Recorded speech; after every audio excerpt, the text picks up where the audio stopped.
Hello, everybody. It's Congressman Jamie Raskin from Maryland's beautiful 8th Congressional District. I'm sending greetings to people throughout the 8th District in Maryland and across the country who are tuning in. It's my favorite time of the week, Local Hero, where we get to celebrate the people who make life here so magical. And today, Friday, June the 21st, I have a wonderful local hero for you. It's my friend Gigi Godwin, who has served as the president and CEO of the Montgomery County Chamber of Commerce since 2007. I think that's 17 years. And the chamber is obviously a very big force for a vibrant economy in Montgomery County and in Maryland.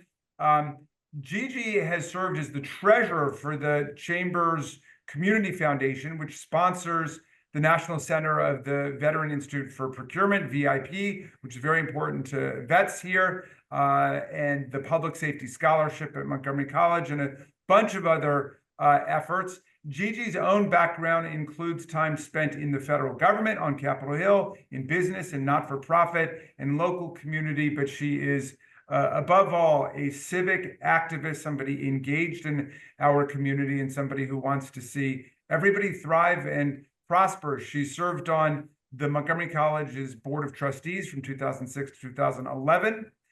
She's been a board member on the Business Roundtable on Education, the Committee for Montgomery, the County Executive's Business Advisory Board, and Imagination Stage. She received the 2023 Chairman's Award at the Chamber of Commerce's annual dinner. She's retiring, but from her beginnings here, when she was at GW, getting her master's after graduating from Grinnell College, she's just been such a dynamic and catalytic force for small businesses in our community. She's married to Jeff Godwin. She's got 3 wonderful children, her sons Chris and Ross, her daughter Hillary, who's wonderful, 3 grandchildren already. It's hard to believe she's retiring. In fact, I don't believe she's retiring. But anyway, you are our local hero, Gigi Godwin. Oh my goodness, thank you. That is so kind of you, and how wonderful to be on your program. I've watched it for many years. It's wonderful to be able to be included with such incredible leaders in the community. But I have to thank you. You know, you and I go way back. I knew you when you were in the state legislature, and we worked on great things together. And that's really what brings people together: is shared mission, a shared viewpoint that we're here for a reason, and that's to leave it better than we found it. I certainly grew up in a family where my parents were very, very civically engaged.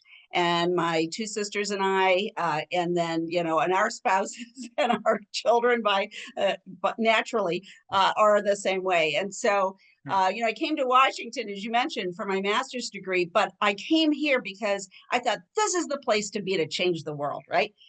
Come to the nation's capital, be part of it, right? And help make it happen. And then not long after that, time went by and got involved in the community, got on the Hill. I did environmental and energy work and was involved. I was a part of the team that got Superfund enacted, which is a great story. That's a whole other interview.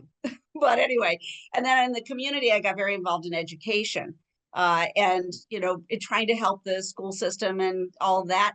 And some transportation projects, and got a library built and a few other things of that sort. And then my colleague, Barbara Ashchuk, and I, who knew each other before the chamber, said, oh, these chamber people could use some help in advocacy. And I said, oh, okay, let's get together with them. And the next thing you know, all these years later, 21 years later, 17 as their CEO, I got involved in the chamber because the thread that runs through everything I did and everything I learned growing up and everything I've had a chance to do here has been the belief in working toward ensuring that others have access to opportunity. And access to opportunity is access to clean air and clean water. That's access to education. That's access to being able to be fulfilled in your career choices. And by doing that, the community is a better place. Our families thrive. It's just, it's very rewarding work and mission. I don't really, I don't ever turn off. You also, as part of that commitment to opportunity for everybody and everybody's success and prosperity, you've been very devoted to access for young people and to education. immigrants and veterans, and that just seems to be something that's very close to your heart. It is. I mean, if you do what you love, the as the expression goes, if you do what you love, it's not work. It's passion, it's mission. That's why it's a 24/7 kind of mission.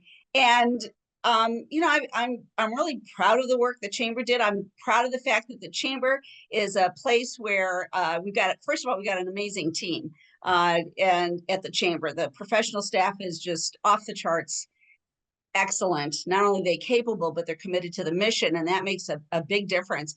The thing too is that our board of directors was not constrained by traditional ideas of how a chamber should be or operate. So for example, no boundaries, right? When I worked on the Hill, the particular committee chair I worked for, John Dingle, used to say that the entire globe was his jurisdiction. And I thought in my 20s, I'm going to be just like that. The world, the planet Earth, is our chamber's jurisdiction, because that's really, education is regional, it's national, it's global. So are environmental issues, and certainly so is economic opportunity. Yeah.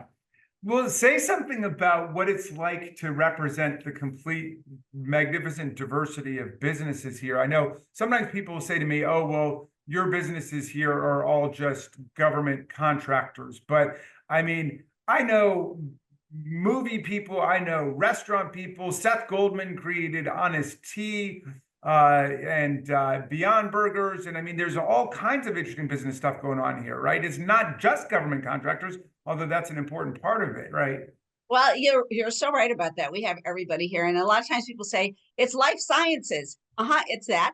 And yes, federal contractors, but federal contractors is kind of doesn't really explain that these are information technology, cyber companies doing amazing things. They're helping our federal government, perform its mission in service to the American people. I see the flag waving, and I hear the national anthem when I think about the work they do, right? Because that's who they're serving. And there are a lot of those are small businesses. Yes, we have the biggest defense contractor on the planet headquartered here. That would be Lockheed. But we have hundreds and hundreds of small businesses that work for the federal government every day. And in fact, we're number 2 in the nation for that. But who are they and what do they do? It's very diverse. It's everything from facilities to biotech to IT and cyber and just, weather information. We have a lot of companies that work with NOAA, which is headquartered here too. So yeah, it's very diverse. And then of course, as you mentioned, the food industry is here, right? I mean, there's just a lot going on here. It's a very diverse community, and that's our strength. And you have stayed actively involved in all parts of it. You've also been a big champion for women and women in business, and that's been, I know, an important commitment for you. Well, it really is hard to imagine the Chamber of Commerce and our local community businesses without you right at the center of it. Gigi, what are your plans and what are you thinking about the future? Everybody's asking me. Everybody's asking me too. As I said to my board and to my team, is that I'm not moving away. I'm not flying to the moon. I'm here. I'm still committed to our community. I am a phone call away, literally. My expectation is I'll still continue to help, on all the things, all the issues that are near and dear to my heart. But I just feel like this is a good transition time for me personally. And I know it's crazy to say, hey, things are great, so therefore it's a good time. But, I think there's an art. I've learned a lot from the CEOs that I've worked with, and also with fantastic government leaders and elected officials. Our own Senator Cardin, for example, who is himself also retiring. We've had a big chuckle about that. And Marcus Jones, our retiring police chief. And I mention that because these are people I admire, I've worked closely with, and I've learned a lot from others.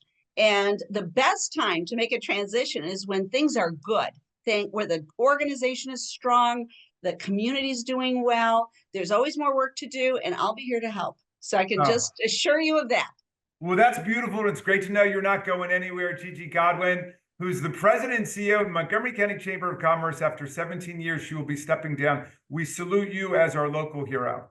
Thank you.